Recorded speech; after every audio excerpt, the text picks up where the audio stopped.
preparing for the meeting. Also, you do all the things that all women do.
Ìdí táwọn àgbààgbà ìtàn kò fi lè sòdodo. Ó ti sọ́wọ́n àjẹkẹ́ wá jọba.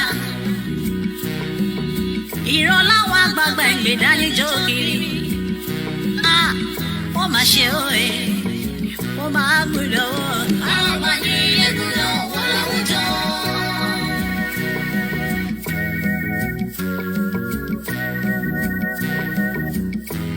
Ọba mẹ́wàá ìgbà mẹ́wàá yóò máa lòlẹ̀ ayé gbó. Lọ́ba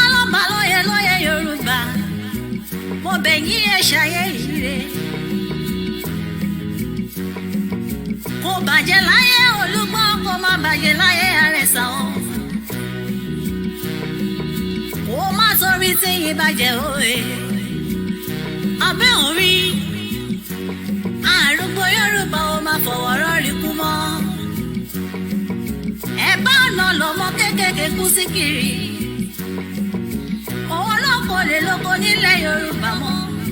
Kíjokíjo lọ́dọ̀ ló wọ̀n yìí wá ń sáré kiri.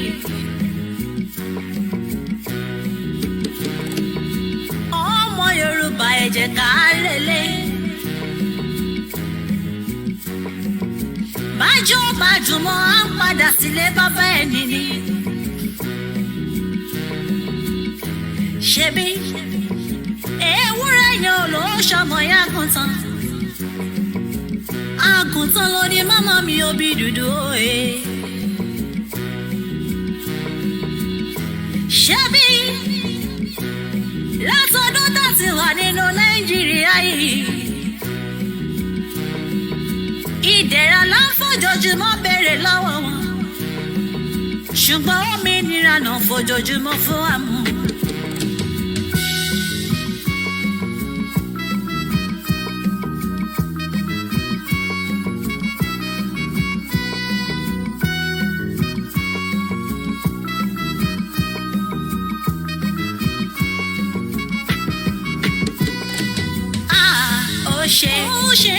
Àsìkò ti tó ilé tó lọ òmìnira làfẹ́ ó ṣe àsìkò ti tó ilé tó lọ òmìnira làfẹ́ ó ṣe àsìkò ti tó ilé tó lọ òmìnira làfẹ́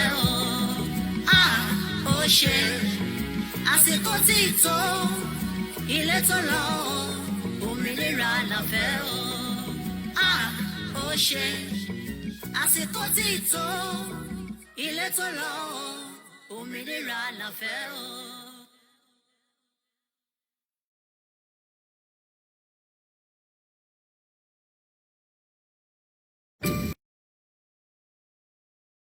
The condition, because they gave us the condition. Yeah. They are not saying that take the money and these are the conditions. When we started the discussion, what they told us was, look at the situation. We want you to implement A, B, C, D. If you can do that, then we will also. First, you have to demonstrate that you can increase revenue. You have to demonstrate again that domestically you can restructure the debt such that the burden now will not be that much, and whatever we give you will be enough to fund other social program, very important program. And 3, reduce government expenditure to the barest minimum, acceptable minimum. Yeah. So far, government has not done anything about this. What they call it is expenditure. We've seen in Parliament last week or 2, they passed 3 more revenue bills. We are supposed to bring in $4 billion more. What we 4 billion cedis more. What we do know, projections are that the growth rate was downgraded. From around 3% to 1.6. So now, if you forecast that, all those taxes will also come at the back of growth. The more growth you have, the more tax that you can collect. So if the growth rate comes, I mean that whatever you've projected, you will not be able you will not be able to achieve it. So a meeting was held with the creditors, and IMF is now saying that, look, we can't give you the money now. Certain things needs again to be done. So now we have to go back and do more restructuring, and which is now the case where we risk actually, and this is very, very serious. We might see the eventual collapse of our financial sector completely. Because what is going to happen now, the only area that is left for any debt restructuring to be done is the pension funds and the banks. Okay, the pension fund and banks. And if you want to postpone payment of interest on whatever arrangement you have the bank today, it means that all of us who have money in the banks or who have invested in certain banks will now, because banks, like I keep on saying, they are susu collectors and glorified susu collectors. That susu collection, this is what has now come to befall us. Before now, you have to be told that you've bought government security at this. You're supposed to be paying this. You have to be paying your staff. In fact, banks' profit comes from investment in some of those things, especially in Ghana, where the government seems to crowd out even businesses when it comes to loan. And banks, because of how risky our environment is, they prefer putting money in government security. If you're going to restructure that, the potential and the problem is that you're going to push their debt portfolio, paying anything on them forward, which means that they will not be able to service their responsibilities. The staff are going to be laid off. Some will eventually collapse. That's number one. Pension funds has to do with taking people's money and investing it in areas. The money is not for them. Every day, a pension or a pensioner has to be paid. They use those returns to be able to pay, what they call it, the pensioners. Again, depending on what they have in their portfolio, they make daily decision on how to allocate and which strategic areas to basically apportion those money. If you go to attack them, push whatever they have forward, it means that investment decision are going to be delayed. It means that investment decision they return to meet future obligations. Because if we put investment in today, we expect that probably start yielding something in 10 years. Projection, we know that the population will grow at this time, pensioners will grow at this time, and therefore we need this portfolio to be able to give them what we're doing now that for the next 5-10 years, we're putting those people at risk. Actually, it's a serious crisis that we are in as a country. It's a very, very serious crisis. SNIT is gone. Forget about SNIT. SNIT is gone. SNIT because we don't have they continue to deduct they continue to deduct and then they continue to pay. But the funds that they've invested in other areas, forget it, it's gone. It's gone. Because they're also a pension fund, so to say. So what do you think? I mean, looking at the financial sector and looking at everything, assuming you are working with the what they call the finance and maybe the bank, you are in that particular place. Where do you think government can actually say, okay, let's go this way, and then we can make some revenue to boost the confidence that the IMF and Archie, when this war started in Ukraine, the US has given about 76 million to the Ukrainians in terms of arms and other things. China, 3 billion is not a problem for them. Russia has forgiven some African countries and debts.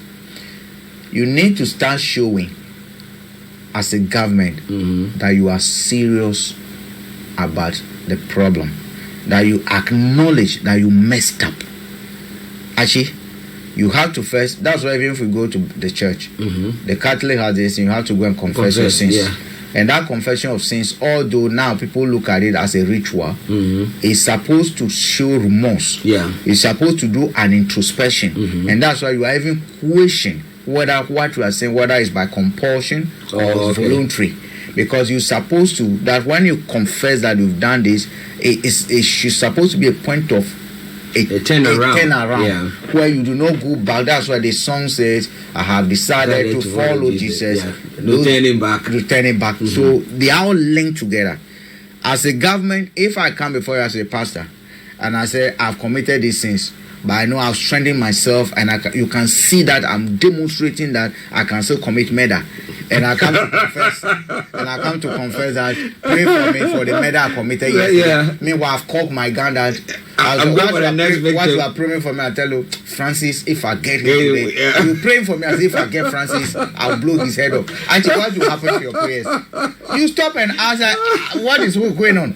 So the government of Ghana must demonstrate beyond reasonable doubt that one, the actions that they took that led us to where we are is wrong. That given the opportunity, they will not repeat those reckless borrowing. Okay, it must also demonstrate that look, the kind of budget they are running, even at the presidency alone, the government machinery, they must demonstrate that look, the money that we're getting, we are not in trouble and we cannot live those luxurious lifestyles again. While these discussions are going on, we understand new land cruisers have been arriving in Ghana for the government officials to use. Okay? They've been arriving for the government because why? 2 years more, they'll be going out and then they can sell it to themselves. They can buy it and they can sell it to themselves.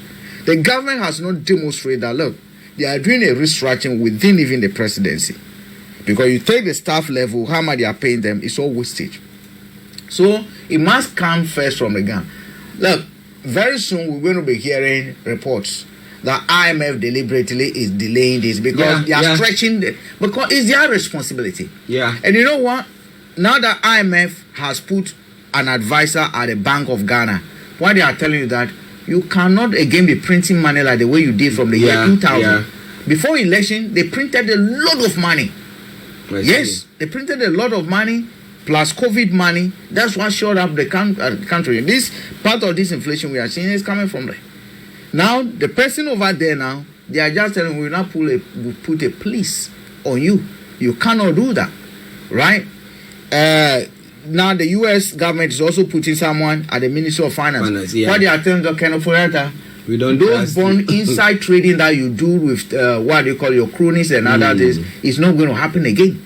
So basically, all the wheels, all the leverage that you had, they're also using your quest to get a 3 billion to clip your wings gradually. That's what is going on. Now, if government of Ghana decide, okay, we're going to restructure. Let's lay off some of the staff in the presidency. They're going to, pay them gratuity or whatever agreement, and that will cost the nation as well. So, what is the better way? It will not cost the nation more than it will cost, because whichever way you look at it, if they are a part of Article 71, they will be going out, and when they go out, those gratuity will be paying, and the more they serve, the more gratuity will pay. Okay. Anyway, so for me, I don't see why people who are not basically doing anything are running fuel on our bills the whole day, are running benefits on our the whole day just by communicating for government, talking. Some people have actually hired to just post on Facebook. Archie, that's what they do. To just post on Facebook, post fake videos, documents, just for propaganda machinery. Actually, we are in a crisis, and in terms of crisis, you take tough decisions. Are you getting me? Don't not be. The decisions they are taking them from the party, and these guys have representatives in the country. Sometimes we underestimate the offices. What are they coming to do in Ghana? Why do you think they'll be paying rent? Why do you think they'll be paying a resident? They say, they are not fools. What are they going to do?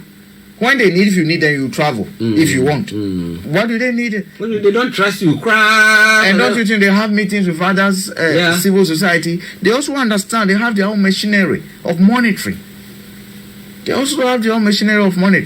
Actually, we're in crisis. Ghana is in serious crisis. How worse do you reckon it's going to get before? And looking at the various sectors, let's take teachers. Okay. Let's take people who are working in the various ministries. How worse do you think it's going to get? Actually, it's going to get to a point where it's already getting worse anyway, because we know certain staffs, certain people are not being paid. Certain government workers are not being paid on time, and it's going to be more. We're going to see that more. I wanted to see if I'll see an article that these people have written. I think I spotted something today. Actually, is the Times. The Times came out with something today. If I see it already, but Ghana default puts domestic debt a kind of worm in spotlight. So let me just pick up something in there for you, so that people begin to understand the seriousness of where we are. Oh, where is it? Where's my article? I can find it. Actually, when I find it, I'll read it. But it is serious. Actually, it is very serious. We are in. Is it Car 22? Yeah. I don't know what it is. And they don't see it. The apostles do not see it. That's the other thing that the government have to do. Actually, we've been talking about punishing, or basically relieving Konoforata of his duty as a finance minister. That is key. That is fundamental. Because at the end of the day, actually, if you have a driver who goes in, or you are a driver, I give you a car, you buy before you come, you scratch the car, you best 2 tires, and it's consistent. It comes consistent. And then I go to buy my new car, and I say I want someone to test drive the car. Do you think it's the same driver? I'm very experienced. Because you've driven my Ford, you spoiled it. Yeah, I'm very experienced. You've driven my Jaguar, you spoiled it. You've driven my what they call Land Cruiser, you spoiled it. Now that I've got my Ferrari, I should give you for a test drive. Does it make sense? You will never get it right. Wow. But a quick one before Yomi comes on. Now, do you think government has got the will to actually restructure? Actually, the problem MPP government are having is that they are putting political interest. Everything they are doing is about winning election. Nothing more than, look, they are preoccupied. How do we maintain power? Yeah. How do we retain power? And once someone is so desperate about that, you begin to ask questions. Yeah. Is it because a lot of criminality has been committed and therefore no one to leave the scene for it to be? Akufo-Addo is on record to have said that, look, from what he's saying, they will prosecute a lot of them if they leave power. When did he say that? I mean, there's an audio circulation. I see. Which was a secret meeting they were having. I see. So actually, the fact is government willing, they are not ready, they are not interested. Rather, they want to do more of propaganda. How do we conceal information? How do we manage? You see, in Parliament, something took place in Parliament, the State of the Nation's address. Yeah. Actually, if you know the negotiations that went on before that State of the Nation's address, and that State of the Nation's address was engineered to achieve one thing. One and only one thing. You will recall that prior to that State of the Nation address, a few weeks, it's about 2 weeks to that, we had the independence celebration. Yeah.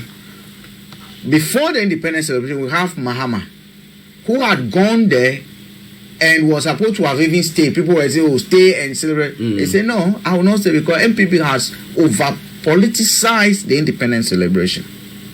Right? What that State of the Nation address was structured to do was to achieve a goal that the nation is behind Akufo-Addo. Because Mahama was billed not to even go to Parliament. It was last-minute phone calls, begging, pleading. We've all said that's why you see all the chiefs. Okay. That's why you see the diplomatic corps. Yeah. You see all the ex-president, all the ministers, all the what they call it, MPs. Actually, a lot of lobbying went in, and that was to give president the go-ahead because they were pushing for IMF deal by end of March, and that's why they did it quickly, 2 weeks to the end of March, so that we can get that deal, and it didn't work. We are still hanging on. It didn't work. My goodness. It didn't work. You got me? It didn't work because at the end of the day, they did that. They told the passing the tax bill so that the government, you cannot go to IMF both yesterday. Oh, even my State of Nation address, we had this, and that is why you see what they call it. The speaker didn't want a lot of debate on that day on that speech. That let's leave it, let the cameras leave, and then we can banter our things behind the scene. But actually, the people are not stupid. They are not stupid. They are there to do a professional job. No emotions attached. They have no MPP or NDC in front of them. As far as they are concerned, they are investing money. They want to make sure that they make the profit out of it. Well, listeners, it is Starr Radio UK. It is your favorite African and Caribbean radio station in London. And now I can take you to our North London studios where we got the White Lion on air this morning. Yomi, good morning.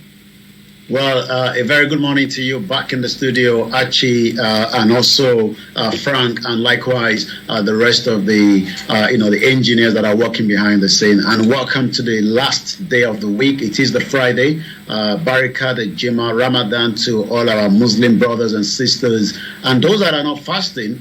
We hope at least you can have compassion to stop eating while you're walking on that road, because somebody might just be looking at you and thinking, I still have a few more hours before breaking the fast. Oh my goodness! So people are leading people into temptation. You see the person eating and you think, oh, it's making me hungry now. Oh my goodness! So be advised. But one, just a quick one. When is the fasting ending? Well, it depends on how much you have done and whether some are even fasting at all. We still have a few more days left. We are now towards what they can call the most significant time for those that are doing, those that are Muslims in the, which is the last 10 days. So it is now countdown. So within the next 8 more days or thereabout, we'll probably be saying goodbye to the 30 days of the Ramadan, and that will literally mean that, some of those that have left those bad things that they've done during the Ramadan will then pick it up again just as they left it again. Most of them are the politicians, and most of them have traveled now to Saudi Arabia, where part of the Islamic right, they are throwing the stone on what I can call, the devil. But it seems that the main devil are there in Africa, that we cannot encourage stoning them, but you need to know what to do with them. Well, I think we'll have to find a stone to stone the devils in Africa as well, But I'm so good morning to Olayomi Tassino. Hey, our special envoy to Moscow. How are you doing? It says White Lion in the building. Yes, he's here. And Mr. Frank Davis as well. And we're going to bring you everything that you need to know when it comes to Nigeria. It's a Yoruba nation now. No going back. All right then. Well, for a couple of days, we've not had you. We know we have the news that you give for us to share with our listeners, but we've not had you live on air. So we know that you've got a lot up your sleeve to bring us this morning. And first of all, there was this story that we were talking about, myself and Frank, earlier on before you came on, and they were talking about the fact that let me try to get that quickly. My apologies, listeners. It's virtually chastising the president, Buhari, that he didn't learn anything from Jonathan's time, because the Chibok girls, so because I saw that you've also brought that story there, Chibok girl, Buhari didn't learn from Jonathan. Yes, it's there. He failed to protect school children, says Amnesty International. Let's start from there. Well, the story of the Chibok girls will be one of that we will remember, Buhari for, just as we remember Jonathan as he was living as well. The president, like I said, is also currently in Saudi Arabia for the last 10 days of the Ramadan, which it does yearly. And that will be his final, journey, as a president of the Federal Republic of Nigeria, according to his media aid. Well, we were also aware that when Buhari came in, according to his media aid, for the first 8 months, there was a setback because the president, was not very well. And that probably maybe could be some of the reason why the Amnesty International is looking back to ask questions surrounding the Chibok girls. The Chibok girls did not happen when Buhari was there. But it seems that, as usual, when a president is gone like a Jonathan, he can then easily shift the blame to the new president that he has not done as much. Or probably some of the, and I was listening carefully to some of what Frank was saying, when it comes to different NGOs, bodies, and most of them in Africa, some of them operating from outside Africa, but it seems that we've allowed them, to take what we should be the one in charge of. Buhari didn't learn from Jonathan, failed to protect school children, says Amnesty. Like you said, I've been away for the last 48 hours. Last week, Saturday, in Zamfara State, 80 children were kidnapped, and as I speak to you today, nowhere to be found. Nobody's doing a catch and rescue. We're talking about children from between the age of 12 to 17 years old and nowhere to be found. So that literally means that almost the same numbers of children that went out of Chibok are the same that we're talking about. 9 years after the Boko Haram, 276 students from the girls' school in Chibok, 98 of them are still missing. Add another 85. Did I say 85? I think when I saw the list, he actually had 87.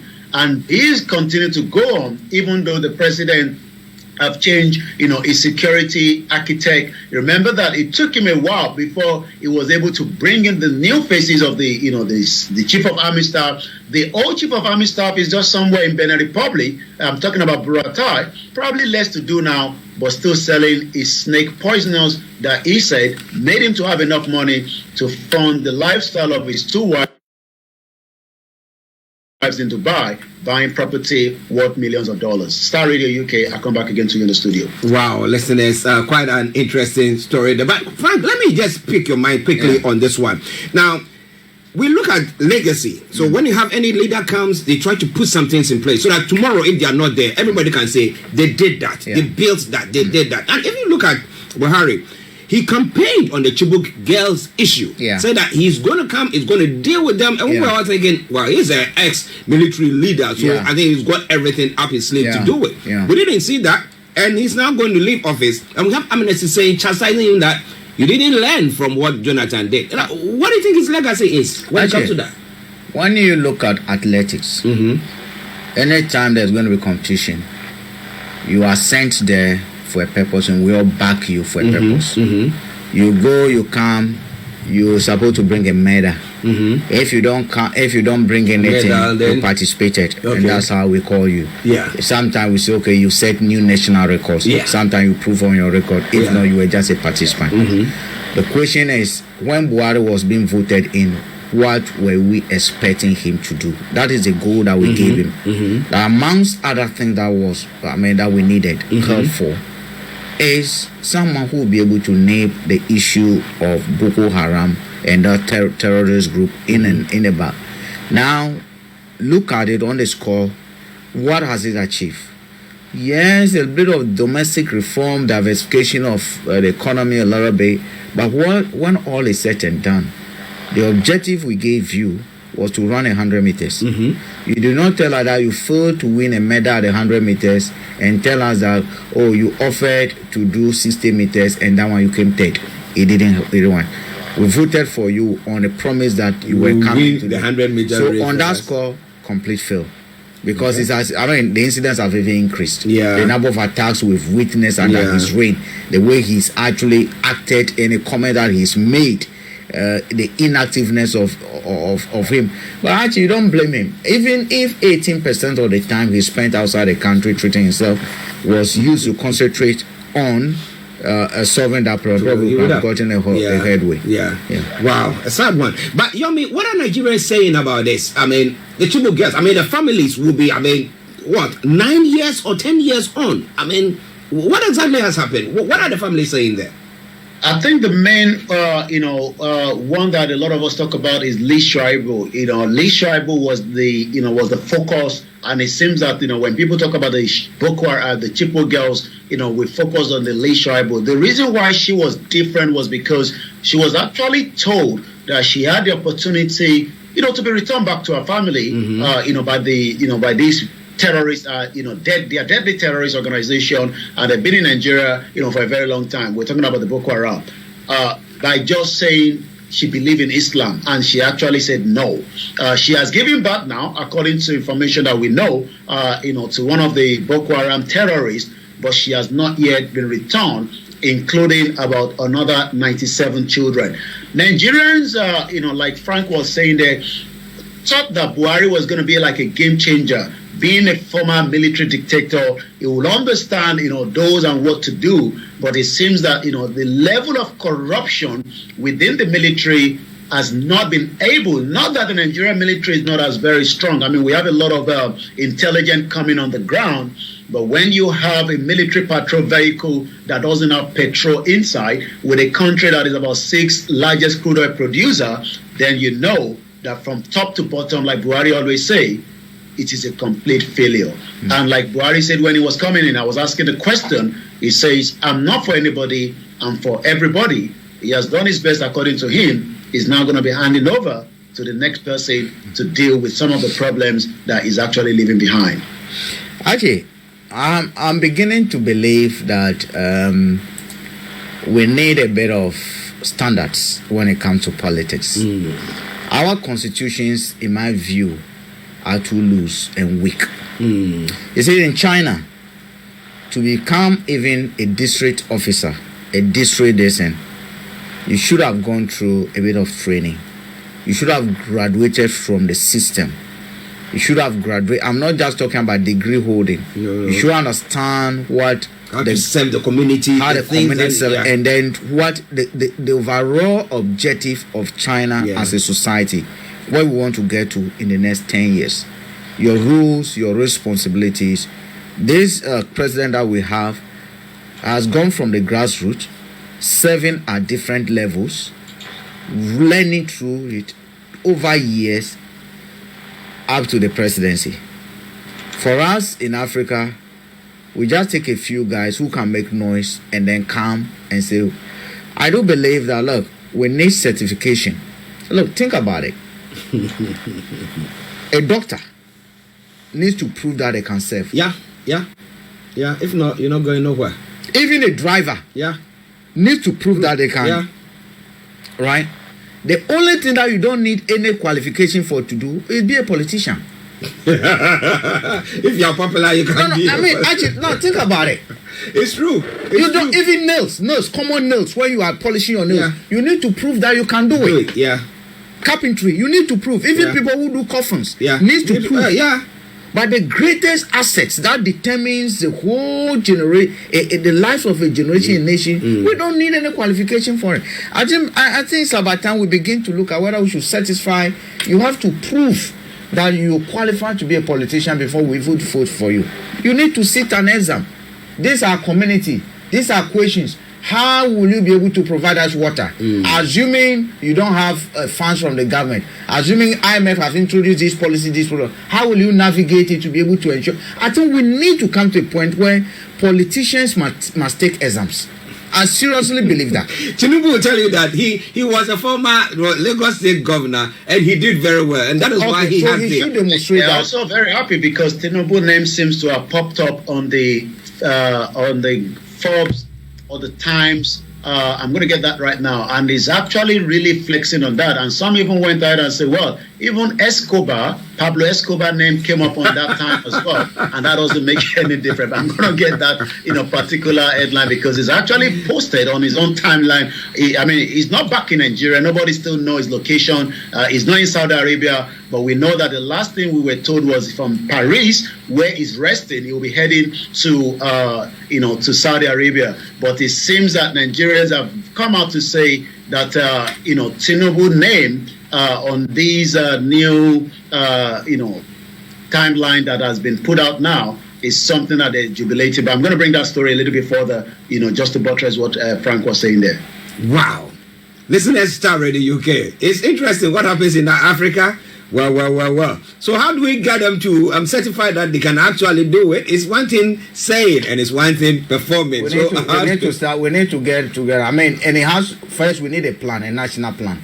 And I will even argue that after the national plan, every district, every region, every state must have a plan. What do we need for the next 10 years? There should be a community-led discussion. Once we agree on this is where we want to arrive. Now we need to test them who will best take us there. And how. Who will best take us there? Don't tell us, I'll provide it. How are you going to provide it? And we play different scenarios. Don't tell me that, look, I promised this and COVID came and I couldn't deliver. If we are tested, how do you handle crisis in terms of external shocks?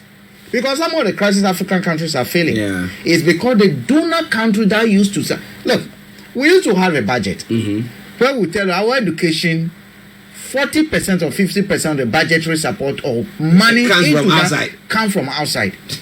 Come from they call it our donor partners. So every projection that they're doing, they calculate our donor partners will give us this. If we sweet talk them, they'll give us this.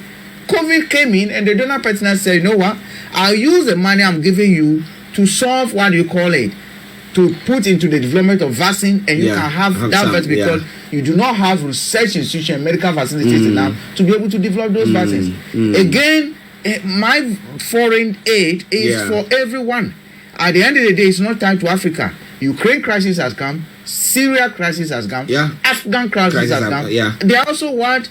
Foreign people. So we need to give them some. Therefore, UK, for instance, the external budget that is supposed to use to support Ghana and this and that. That is what they are using to pay hotel bills for a day for about $6 million £6 million a day. That is what those are the monies. Those are the monies. It is that budgetary support that they are using over here.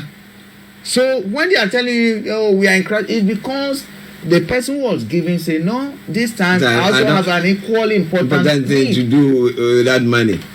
My goodness. Aziz Berzaric said, good morning, Mr. Archie, and good morning to all the radio team. I love your show. Thank you very much, Aziz. I hope you are doing very, very well. How is the US? Okay, Miss Gold. Hey, it's good to see you all today. Good to see you too. Good morning to you. And Anthony Didaji, yes, thumbs up and love you too. Yeah, love you too. All right then. Now let's come to one story that is making the rounds pertaining to fuel subsidy and oil theft, amounting to 29 trillion naira. Now we have Buhari, when he was coming to power, promising that look, we're going to crack down all the what do you call it, corruption that has taken place up to now. I don't know if I can attest of maybe 2 people who have actually been found guilty. I'm not sure, but maybe Yomi will be able to tell us that. But up to now, he's been there for how many years? Call it 8 years, all right? Going out, and we are talking about 29 trillion naira. Would that money not have been boost the Nigerian economy? And who are is it the ordinary man who is walking by the roadside, or the one who is selling chichinga, or Suya, who is the one perpetrating this oil theft? Is it not the big hooks, the politicians who are also doing it? Yomi? Well,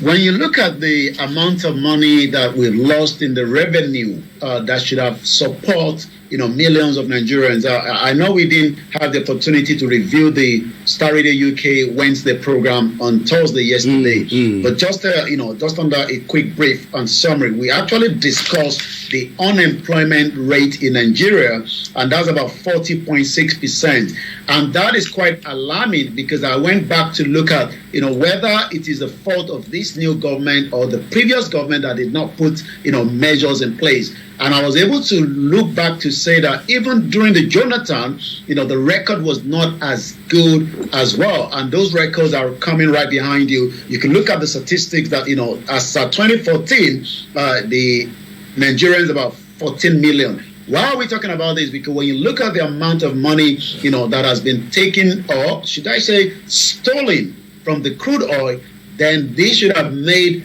as many Nigerians we need about 5 million Nigerians into job market every year, but that is not happening. And breaking it down also to every region, you're looking at about 4.2 million Yoruba people are out of job.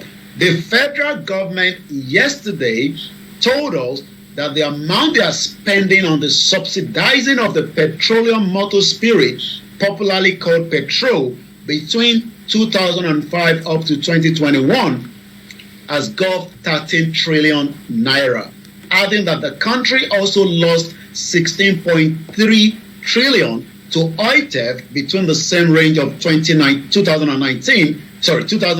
up to 2020. This was disclosed through the Nigeria Extractive Industry Transparency Initiative or the policy.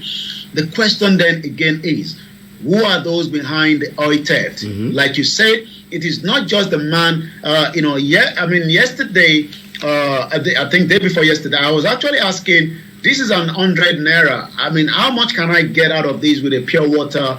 You can't get a bottled water with this. Really? What I'm told is about, I could get maybe 3, I might be able to get 2 pure water, which is about 20 naira each. And I cannot be able to get gala, neither can I get popcorn. That is the level of the situation. But the worry of the IMF and the World Bank is, should the subsidy remove, as of today, the petrol per liter is going to about 550 naira in the black market, and probably about 400 naira if you're able to get it on the normal tank, machine. And if the government removes such subsidy, then it's going to cost more Nigerians about almost 750 naira.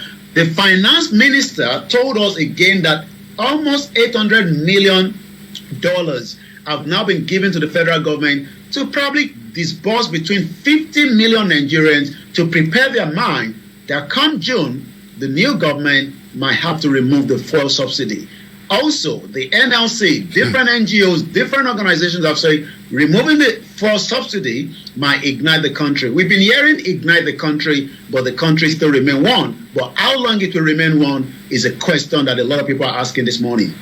Ignite the country. Listen, means tested. Now, those who are using these big gasless, who have got plants in their house, I mean, using lots of fuel, are the rich. The poor, they sleep in the darkness. I don't get our leaders. Honestly, I don't get them at all. There are two things that are happening here, and let's be clear on it. We always talk about subsidy. Yes, I understand subsidies. If you take what goes into the determination of pricing, what goes into the price build-up, what goes into what comes into the demand that they made of us at the pumps, you realize that actually the taxes that have been front-loaded on it, also in this country, for instance, about 60% of what we pay is from taxes. Yeah. What we pay through our pump. Yeah. So at the end of the day, if government says, okay, I'm taking 10% off, is that a subsidy? No. Basically, so what they've done is that they've just lowered the tax impact on it. So all this talk about subsidy, I understand where they're coming from, but it's about time we query it again. Those allocations that goes into, for instance, I'll give you a classic example of something. If you take, let me use, I don't have any receipt from Nigeria. If I do have a receipt of buying something from Nigeria, I would have used it, but permit me, listeners, and let's just use what is happening over here as part of it. I just want to go straight to something from Ghana, and you look at build up of whatever you pay. Now, if at the end of the day we are told that certain subsidies have been given on certain items, no favor has been done us. No one should think that we've been done. I'm trying to get a receipt, Archie. Let's allow me comment while I get that thing for you. I'll just give you some build up. Okay, once Frank looks for the receipt, I want to use that some specific build up. Okay, okay. Let me acknowledge Comfort Olugunja, as she said, Buhari was unable to fight the Boko Haram issues, but has brought in more problem of terrorists in the country. Sadly, Buhari's government highly worsened the Jonathan's government. They are worse off than the Jonathan's. Yeah. Okay, Archie, so I've got something here. So if you take a typical Nigerian who is paying, and I'm using the Ghana as an example over here, what you see, for instance, I have a receipt of mobile phones that we use. Every call that we make, the credit that we buy, these are what we pay on it. We pay what we call communication service tax, 5%. We pay get fund levy, 2.5%. We pay NHIL, 2.5%. COVID fund, COVID is gone. COVID levy, 1%. Then you have that total. When you bring it, then you slash a VAT. So they are charging VAT on the tax again. Don't open your mouth. Actually, they are charging VAT on the tax again. So, for instance, I mean, I'll give you a classic example. I bought credit.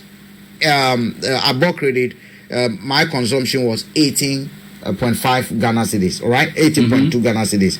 Now I look at the communication tax and other things. When you add all of them up, it comes to what, about 20.3. They now charge VAT on that. So tax being VATed over here.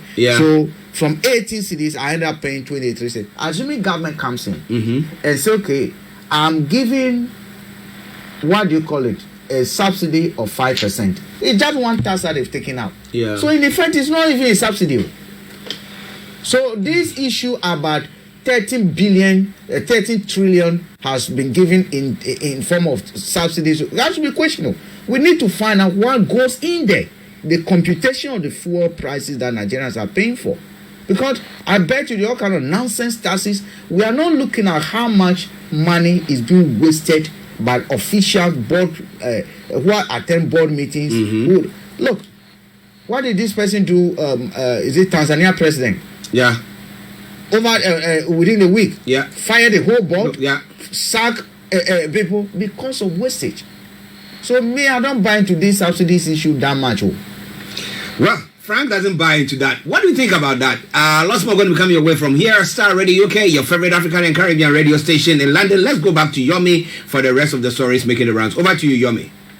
Yes, I was actually talking about, the Bola Tinubu name included in the 100 most influential people in 2023. And it goes like this. Winning an election in Africa's most populous country is not easy feat. But Nigeria's newly elected president, Bola Tinubu, has had nearly 2 decades to prepare, called Jagaban, or the leaders of the warriors. But that has backfired on Twitter, because it seems that, Twitter has, these fight that comes up all the time, when it comes to, the only option that Nigerians have. Remember that I believe it was on Tuesday, we were still talking about, his issue that we narrated regarding, the fund that went through his account in America. But it seems that a lot of comparisons have also come up to say, well, at some point, Mugabe was also one of those in that Time magazine, Time magazine in most influential people as well. Even North Korean leader was mentioned as well. Bin Laden was also mentioned, and the Nazi Hitler was also mentioned. So I'm not sure why all these has come up, but it seems that as Nigerians are reacting to that, then there's nothing worth celebrating about Bola Tinubu being featured on the Time magazine. In fact, it is more of a cause than a blessing to publish his face on such international magazine at this time as a person of interest. And we do know how politician works. Maybe somebody influence, his name being put out there. We don't know how this works out, but a lot of reaction on there. Mazi Nnamdi Kanu is currently not doing very well, according to information coming from his media, is not his media, his legal representative, and that seems to be a little bit of concern, because what we do know is that Nnamdi Kanu has been kept in the custody of the DSS since 2021 now, and it seems that the situation doesn't seem to be going anywhere, but his health is fast going into a very, very big and alarming concern, and it seems that the federal government is still insisting not allowing him to get a proper medical treatment. So according to Aloy Ejimafo this morning, that went on to say the UK Foreign Affairs Committee has again published a damning report against the UK government handling of the matter of Mazi Nnamdi Kanu. The report draws on evidence provided by Kanu family through their lawyers here in the United Kingdom, Biden LLP, and it seems now that the new British High Commissioner, Dr. Richard Montegori, would have a lot to deal with as he's taking over from the previous British High Commissioner, Katrina Lamb. Will he be looking into the issue of Mazi Nnamdi Kanu, just as so many other issues as well? I'm going to come back to you in the studio, Mr. Archie. Yeah, listeners, just a quick one on the Mazi Nnamdi Kanu's case. Now, what has the president-elect, or has he made any statement pertaining to that? Because we were all thinking that, hyping it, thinking, okay, just a matter of time. Maybe when he comes in, he will have a real look at what is happening to even the Yoruba nation and to the agitation and everything. But some will say he's part of the establishment, the whole establishment, and therefore we don't expect anything new from him. But what do you think? Has he made any statement so far?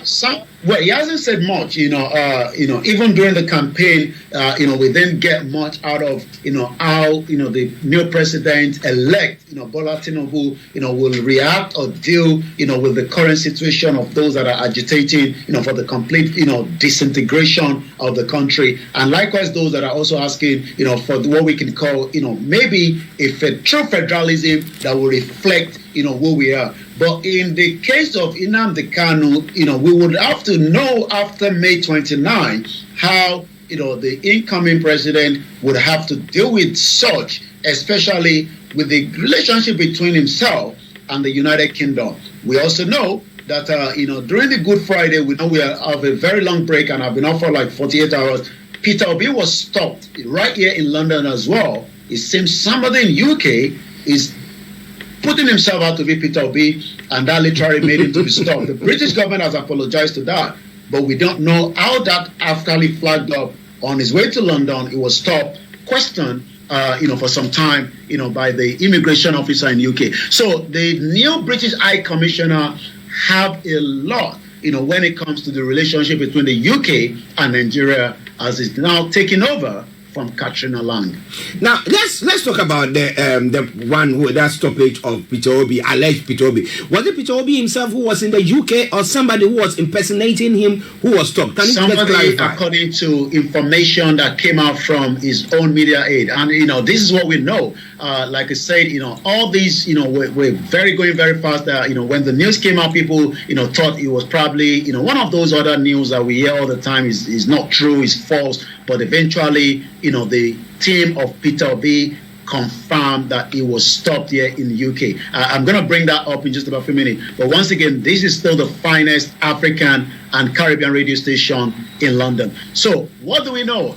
According to Peter Obi, Dati Presidential Campaign Office has explained while the presidential candidate of the Labour Party was allegedly harassed by immigration officer at the Heathrow Airport here in United Kingdom. According to the spokesperson for the campaign, Council Diran Onipade, in a statement issued on Wednesday, said Obi was detained, questioned for a duplication offence, which suggests that someone has been impersonating Obi here in London.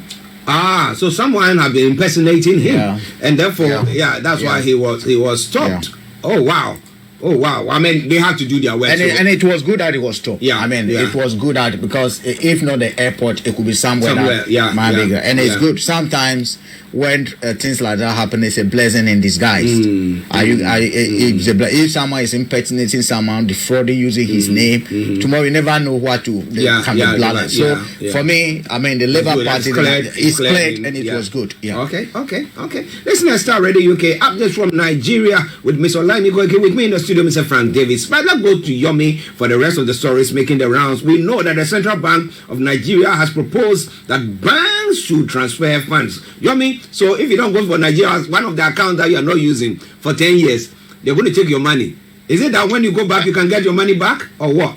Well, I mean, if you're outside the country, as a lot of us have this app, whether from any of your banks that you operate with, so you won't have that, worried at all.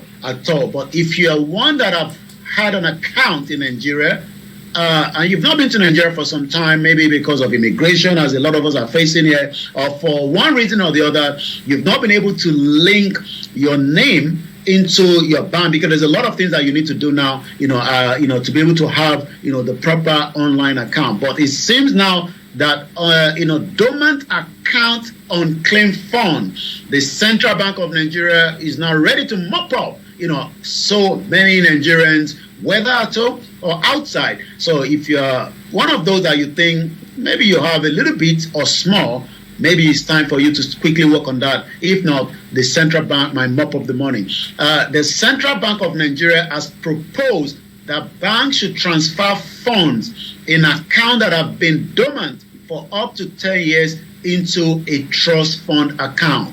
This is contained in a recently released exposure draft of the guideline on the guidelines on the management of the dormant account, on claim balances and other financial assets in the banks and other financial institutions in Nigeria. This circular accompanied the exposure draft. So it's about 10 years if you have not really touched the account. And to be honest with you, if you're living in the UK and you're still probably struggling with immigration, or you're outside the country, even if it's that last 100 naira, that might be mop up as well by the federal government and the CBN. Let's touch on some of the other headlines. At 11:51 is the end of the week. I'm not sure whether you've already told our listeners, but we need to let them know that not this Sunday, the coming Sunday, there will be an alarm of what we call, the emergency alert that is going to be coming up on our phone, according to the British, government here in UK. So maybe next week, if those alarm comes up, there's nothing to be worried about. It's just what we call a test, according to the British, government here in the United Kingdom. So if you're living here, next week Sunday, not this Sunday, on the 23rd of April, they will be testing what they call the emergency alert system. Now let's touch on one or two more headlines, go straight to the social media, as we say, may Nigeria not happen to us.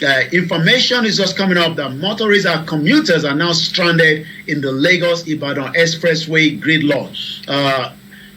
It's been like that for over 2 decades, and as much as the road is still under repair, but it's making a lot of problems as well for motorists and commuters as well. Ibadan Expressway gridlock, and this could lead to up to tomorrow morning, because when it happens like that, it's very, very difficult to clear because everybody just gets stuck and there's nowhere to turn to, there's nowhere to move to, and you might end up for good sales for those that are selling waters and all sorts. So that is coming on the headline this morning. Let's go back to one or two more at 11:52. Quite a lot of different arrests happens in U.S., but the U.S. Secret Service have arrested a 28-year-old Nigerian indicted in a $6 million internet scam. Scamming is still one thing that is labeled to Nigerians, not all Nigerians, but the bad eggs have actually given us, the other name outside the country, and it's quite a lot.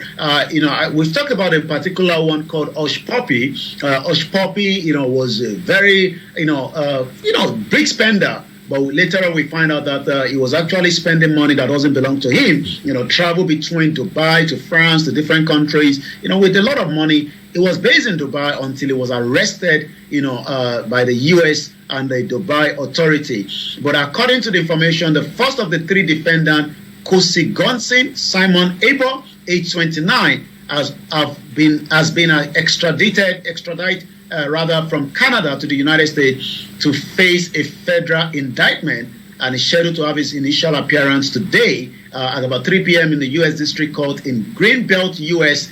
Magistrate Court as well. So a crime will not pay you. It's just a matter of time. They say one day, for the thief, or I don't know how that goes by, but I'm sure. Every day for the thief, one day for the master. One for the owner. So you'll get caught up, even if you think that you can, use the time. Also, there was a story, that popped up, even though it's not from Nigeria. I don't know whether, you got that story that, in Turkey, a young Gabon female, 18 years old, was, killed. And the background to the story was that, it's got to do with racism. Racism happens around the world. So we pray, to the family. She actually sent a voice note to the mother saying that she will be killed. Eventually, she was killed the next day. She was telling the mother to move away from that town or the city where she was schooling.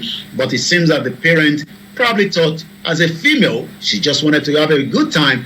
But that is some kind of an advice, especially to mothers, to kind of listen, in this world that we are living, listen to those parents, listen to the children, especially here in the UK, in Ghana, it could be anywhere.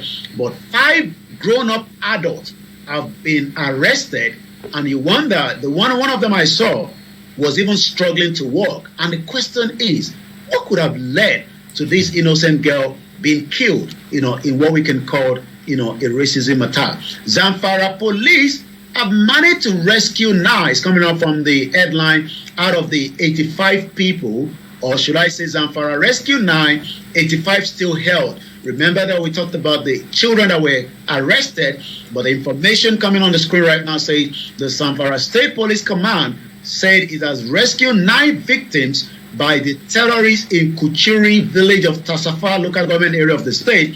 In the statement by the Public Relations Officer, Commander CSP Mohammed Shehu said the victims were rescued on Wednesday by the police, a very good one, but there's still about 85 still held in the captivity of the terrorist organization. Let's look at one of the first tweets this morning. Dele Ogun says, when even in the area shaded blue, the languages are as mutually untangibly as the tongues of the Eurasian mainland, why would the country not be paradise for the crooks? And he's actually responding to African Jesu that went on to say, when discussing self-determination in Nigeria, the term separatist is incorrect. These are indigenous people legitimately seeking independence from a country imposed by Britain. You can't separate from what you didn't create. No Africa was constructed consulted in the creation of Nigeria. And I was actually listening to one of the the audio I had a recording with Professor Banji Akintoye when I was in Nigeria a year and a half ago. And he actually told me that the Ijebu had a town and cities as far back as 1533, which is about approximately 490 years ago. And those towns and cities have become more than a slum. And this morning, before I came on air, I was reviewing how much it costs to have I don't know whether you have that in Ghana, but we have what they call face me, I face you. They're like a small room. You face each other. You share the same toilet, the same bathroom. Probably, if your other room is making some soup, you can just move it to your bedroom as long as the scent doesn't come out. And the cost of that have actually grown up. The cost of living in Face Me and Face You have gone up. And I was actually explaining that if the system was working, we shouldn't have Face Me and Face You anymore. We should have a studio and up to 1 bedroom, 2 bedroom, depending on the family. But the cost of living in Nigeria today has gone up, even in some of our rural areas. So quite a lot is trending this morning. Tiwa Savage, one of the Nigerian singer, information came that she was almost kidnapped in Lagos State somewhere yesterday with the planning of one of our cook or our maid. Again, insecurity could not just be in the northern part of Nigeria. You must look after your security, especially if you're someone well-to-do in Nigeria. So that didn't go ahead as planned, but we hope that those culprits will be dealt with very, very well. Ikeja is trending. Randall Avenue area somewhere in Surulere got burnt yesterday in one of the houses there, and quite a lot. Nigerian as a name is trending. Maybe we should take that for the next 1 minute and see why Nigerian is trending. There's a lot still being discussed when it comes to after the election. So let's take a look at Dr. Ayo Shogunre. Nigerian police and DSS are always eager to warn us on fake news against politicians in the ruling party. But why do this warning do not extend to fake news like against people not in APC? Is it in the case of one set of laws for APC and the another set of laws for the rest of us? And they have actually, is actually pointing to Adamu Gaba. He's one of the representatives of the APC. And what they've done is, we talked about Peter Obi being, stopped here in UK, for some few, I don't know how long it was stopped, but they've actually crafted a photo shoot of Peter Obi with Abike Dabiri and an immigration officer in one picture, and he went on to say, here is the government APC help to recover Peter Obi from his detention cell in UK over allegations of traveling to UK with a fake document, all thanks to Abike Dabiri. His campaign fake, manifesto fake, his motive fake, even his travel documents are fake. Why? How can someone who has lived here over 10 years still have it? And it's not that this is the first time he's coming here. Maybe I should get that picture. See if we can get that image up. It's quite a little bit, interesting time in Nigeria, especially, what the politician can turn into. And if you're not careful, you don't even know which one is the real picture. But the picture Peter Obi there was his visit to former President Olusegun Obasanjo, and the picture that Abike Dabiri have there is another picture with another minister, and they've now added another immigration officer. For the real culprit have been removed, and they've now added, consider in that image, that is Peter Obi. They're sitting begging and saying, thank you so much, Abike Dabiri from the APC. I will listen to you next time. And the immigration officer looking at them right there, both of them. Well, so that's not a real picture anyway. Yeah, we know that's not a real picture. But Africa, yeah. We are good at things like that. Well, listeners, it is Starr Radio UK update from Nigeria. But let me acknowledge before Yomi goes. Sunday Adebanjo, good afternoon to you. And Akinlade Emmanuel, good afternoon to you also. And to every one of you who is listening to us as well, we say good afternoon to you. We hope you are all doing very, very well. Yomi, before you go. Well, it is the weekend, and we can only say, may Nigeria not happen to us. Let's be very, very security conscious. Also, as some say, we continue to pray for Nigeria, but some Yoruba say we've prayed enough. It is time now for the total disintegration. How that is going to happen is still the conversation. But later on Monday, we'll be back again fully for all the event that would happen over the weekend. But don't go away, because Archie Frank will take you through the rest of the program on Starr Radio UK. And if you don't know where to find us, We're on Twitter on Starr Radio UK, on all the social media handle. But the best way is, why not check us on the Starr Radio UK website at www.starradiouk.com. My name is Olayomi Koiki. I'll be back again on Monday. Have a great weekend. Bye for now. Bye, Yomi. Well, listeners, that has been updates from Nigeria with Mr. Olayomi Koiki. It's now gone a minute after 12. I'm going to take a musical break and then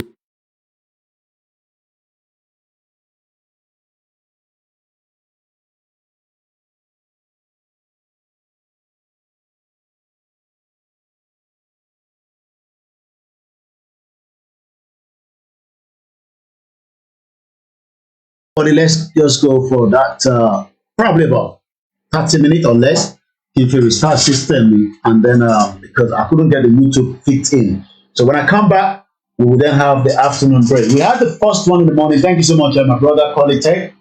Technology is the only way now, but Nigeria is still backwards when it comes to technology. We're going to continue on the no job, the Nigerian debt, I don't have any expectation for the new government, but a lot of you that are having that expectation, it is your right to do so. But our belief is that nothing is going to change and nothing is going to change. It's as simple as that. Buhari was coming. There was a lot of expectation. 8 years has gone and Buhari is nowhere. So that's about it. So I'm going to go now and then we'll come back later for proper program again. Odò agbéwà kò ní gbé ọ̀dàlẹ̀. Bó bá jẹ́ mi náà ní ọ̀dàlẹ̀ kò gbọ́dọ̀ gbé mi rárá. Mo kí gbogbo yín olólùfẹ́ wa. So ẹ jẹ́ ká lọ fún that probably about maximum an hour, and then I'm going to come back fully and then we kickstart the second segment. We might have 3 programs today so that we can catch up. Milano, Wednesday was kind of a half day as well, but I think I have as many time today to, have a chat with everybody. So thank you so much. There's a comment there. Good afternoon, my dear brother. Your nation is not going back. So bye for now, everybody, and enjoy the rest of the afternoon until we're back at about an hour from now when we have a proper conversation. Bye for now.